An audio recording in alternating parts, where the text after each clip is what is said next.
दोस्तों, मेवाड़ के महान योद्धा महाराणा प्रताप के वीरता और आत्मबल के बारे में तो हम जानते ही हैं। महाराणा प्रताप एक ऐसे योद्धा थे जो जीवन भर मुगलों से संघर्ष करते रहे, जंगल जंगल भटकते रहे, घास की रोटी खाना स्वीकार किया, परंतु पराधीनता स्वीकार नहीं की। उनमें बल और साहस तो इतना था कि एक बार उन्होंने अकबर के महान योद्धा बहलोल खान को घोड़े समेत 2 हिस्सों में चीर कर रख दिया। स्वयं अकबर भी उनसे आमने सामने का युद्ध करने का कभी हिम्मत नहीं जुटा पाया। महाराणा हमारे लिए ही नहीं, पूरे भारतवर्ष के लिए गौरव है। मगर दोस्तों, इसी कुल में एक ऐसी मार्मिक घटना हुई है जिसे सुनकर आपके आंखों में तो आंसू आएंगे ही, आपका सीना गर्व से चौड़ा हो जाएगा कि ऐसा सिर्फ भारतवर्ष में ही हो सकता है, जहाँ की महिलाएं भी अपने कर्तव्य को निभाने के लिए बड़े से बड़े त्याग और बलिदान देने में पीछे नहीं है। धन्य है वह मेवाड़ राज्य जिसके कुल की भविष्य की रक्षा के लिए एक धाय माता ने अपने कलेजे के टुकड़े का बलिदान कर दिया। जी हाँ, हम बात कर रहे हैं त्याग व बलिदान की देवी धाय माता पन्ना का। दोस्तों, हम मेवाड़ के वीरों की कहानियां तो बहुत काफी सुनते हैं, पर पन्ना धाय के बलिदान को भूल जाते हैं। आज हम माता पन्ना धाय के जीवन व उनके महान बलिदान की एक सत्य घटना को याद करेंगे। इनका पूरा नाम पन्ना गुर्जरी था। इनके पिताजी का नाम हरिश्चंद्र हाकला था। पन्ना गुर्जरी का विवाह चौहान वंशी गुर्जर सूरजमल के साथ कमेरी गांव में हुआ था। पन्ना राणा संगा के छोटे पुत्र उदय सिंह की धाय माता थी, अर्थात वह उदय सिंह को अपना दूध पिलाती थी तथा उनका लालन पालन करती, इसीलिए उन्हें धाय माता कहा जाता। उनके संस्कारों में स्वामी भक्ति कूट कूट कर भरा था। पन्ना धाय का एक पुत्र भी था जिनका नाम चंदन था। वह पन्ना की आंखों का तारा था। चंदन और उदय सिंह एक ही साथ पले बड़े थे। दोनों हम उम्र होने के कारण साथ साथ खेलते भी थे। दोनों को पन्ना धाय का खूब प्यार मिला। उदय सिंह की माता रानी करमावती थी तथा पिता राणा संगा थे। राणा संगा के बड़े पुत्र का नाम रतन सिंह था जो चित्तौड़गढ़ का राजा बना। उदय सिंह और विक्रमादित्य रानी करमावती के पुत्र थे। रतन सिंह अपने सौतेले भाई विक्रमादित्य से बहुत ईर्ष्या रखता था। वह नहीं चाहता था कि विक्रमादित्य को राजा बनाया जाए, इसलिए विक्रमादित्य को जब रणथंभौर का राज्य मिला तो रतन सिंह नाराज हो गया। बाद में एक साजिश के तहत रतन सिंह युद्ध में मारा गया। बाद में माता कर्णावती, विक्रमादित्य तथा उदय सिंह वापस चित्तौड़ में आते हैं और विक्रमादित्य चित्तौड़गढ़ का राजा बन जाता है। विक्रमादित्य बहुत योग्य शासक नहीं था, वह बहुत विलासी राजा था।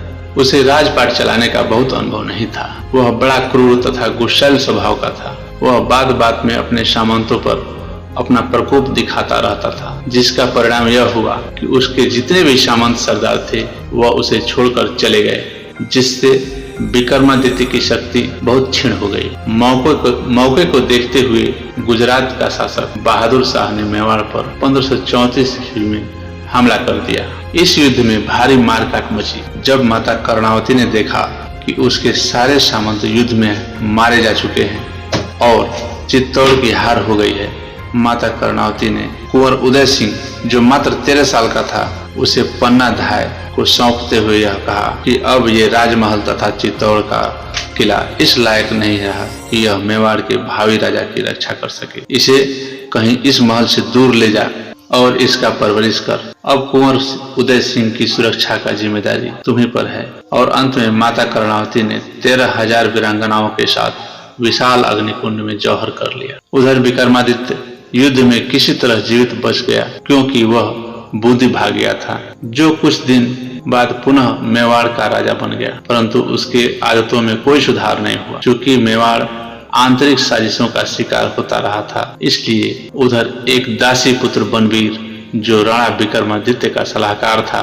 मन ही मन राणा बनने के सपने बुन रहा और धीरे धीरे उसने साजिश के तहत राणा के वंशजों की हत्या करवा दिया और अंत में विक्रमादित्य को भी कैद कर लिया और उनकी हत्या कर दी। वह चाहता था कि वह निष्कंटक राणा बनकर राज्य करे, इसीलिए वह अपने खून से लथपथ नंगी तलवार लेकर उदय सिंह को मारने के लिए चला। किसी करीबी दासी से पन्ना धाय को यह बात पता चल गया। माता पन्ना घबरा गई, उसे कुछ सूझ नहीं रहा था वह क्या करे। अंत में उसने कहा कि मैंने इस मेवाड़ का नमक खाया है, मैं इसकी भविष्य की रक्षा हर कीमत पर करूंगी। और माता पन्ना ने अपने कलेजे पर पत्थर रखकर एक ऐतिहासिक फैसला लिया। उसने कुंवर उदय सिंह को एक बांस की टोकरी में रखवाकर झूठे पत्थरों से ढककर किसी विश्वास पात्र सेवक से उसे राजमहल के बाहर निकाल दिया। फिर वह अपने कलेजे के टुकड़े चंदन के पास गई और उसे अपने कलेजे से लगा लिया। बोली,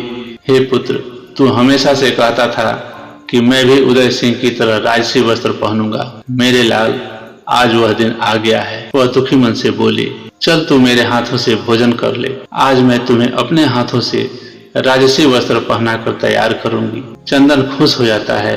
वह खुशी से अपने माँ के गले लग जाता है और माता पन्ना अपने हाथों से उसे अपने जिगर के टुकड़े को खाना खिलाकर उसे राजसी वस्त्र आदि पहनाकर उसे अंतिम बार चूम लेती है तथा कुंवर उदय सिंह के बिस्तर पर सुला देती है और दरवाजे के बाहर बैठ जाती है। उधर बनवीर उदय सिंह का पता लगाते लगाते पन्ना धाय के पास पहुंच जाता है और वह उससे पूछता है कि बता, उदय सिंह कहाँ है? पन्ना कहती है, क्या बात है, आप बड़े क्रोधित दिख रहे हैं, शांत हो जाइए। बनवीर कहता है, आज मैं उदय सिंह की हत्या कर राणा वंश का नाश कर दूंगा। बता कहाँ है उदय सिंह, बता। माता पन्ना अपने भावनाओं पर काबू रखते हुए अपने सोए हुए लाल की तरफ इशारा कर देती है। फिर क्या था, बनवीर अपनी तलवार लिए वहां पहुंच जाता है और चादर से ढके चंदन को कुंवर उदय सिंह समझकर उसकी हत्या कर देता है और वहां से अट्टहास करते हुए चला जाता है। बेचारी माता पन्ना धाय बेजान होकर अपने कलेजे के टुकड़े को मरते हुए देखती रह जाती है। वह इस असह पीड़ा को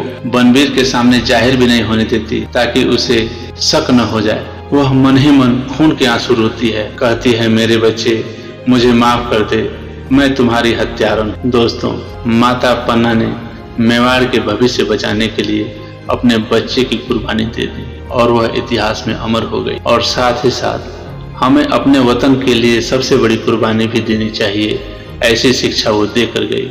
माता पन्ना जैसा त्याग यदा कदा ही देखने को कहीं मिलते हैं। धन्य है माता पन्ना, हमें इन पर गर्व है। दोस्तों, ऐसा है हमारा भारतवर्ष और ऐसी है यहाँ की देवियाँ। हम माता पन्ना को कोटि कोटि नमन करते हैं। तो दोस्तों, ये था माता पन्ना के बारे में उनकी त्याग की कहानी। आपको यह वीडियो कैसा लगा कमेंट बॉक्स में जरूर कमेंट करें। वीडियो अच्छा लगा हो तो मेरे चैनल YP कमल को सब्सक्राइब करें, लाइक करें, शेयर करें और बेल आइकन को दबा लें ताकि मेरे नए वीडियो आपके पास पहुंचते रहें। तो मिलते हैं अगले वीडियो में, तब तक के लिए धन्यवाद।